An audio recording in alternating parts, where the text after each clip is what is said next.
Day38 to escape Murdoch'sembrace. In 2009, I attended the wedding of News International Chief Executive Rebecca.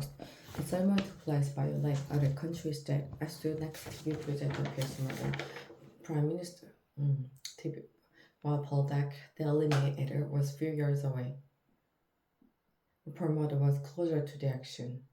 David Cameron hung back up the slope. Gordon Brown, then Prime Minister, arrived late with all eyes turning to him as he walked down to the lake. At the reception, I had a brief conversation with Mr. Cameron.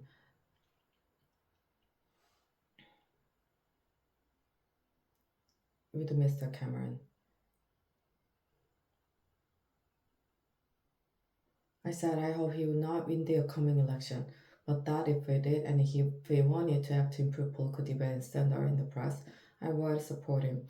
For some time, journalists in me had known that the relationship between politics and the media was not serving the public, but it was my first-hand experience of it developing culture of views and negativity that convinced me to read the press, and 24-hour news were making it more difficult for elected leaders to govern.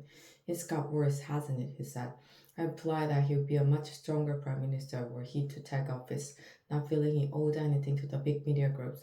At that point, Mr. Murdoch joined us, and we changed the subject. Perhaps we should not have done so. That we did, however, illustrated something of the dishonesty at the heart of what essentially political and commercial relationship.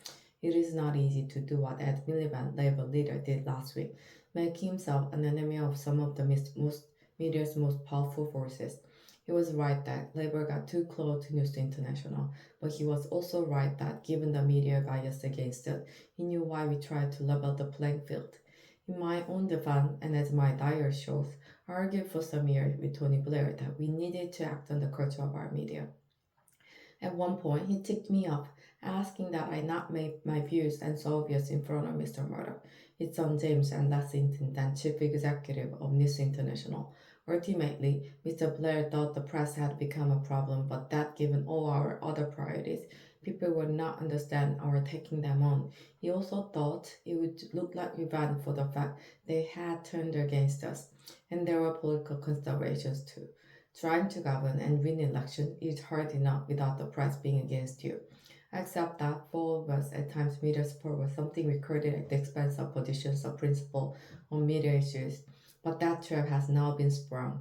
The latest revelation have forced the police, News International, and the government to act. The police will now be more vigorous.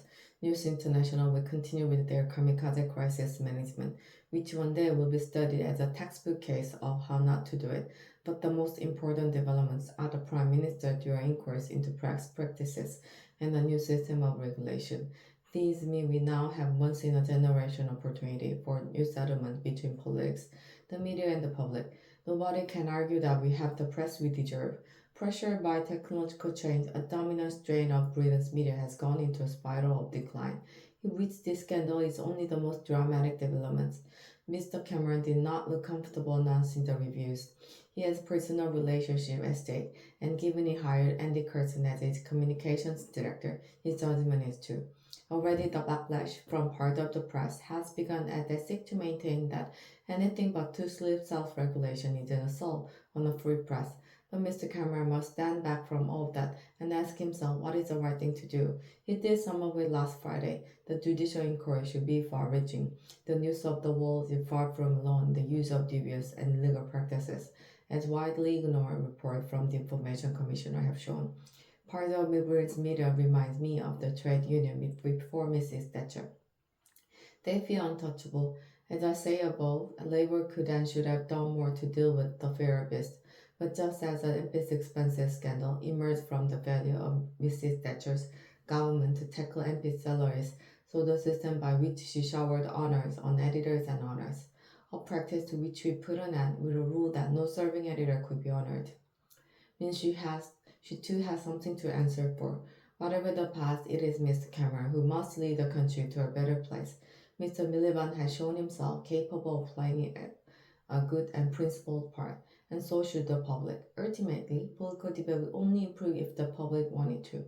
If they channel the anger at recent events into an assessment of what kind of paper they read, whether they really want to live on a diet of celebrity, trivia, negativity, and abuse, to coin a phrase, we are all in this together.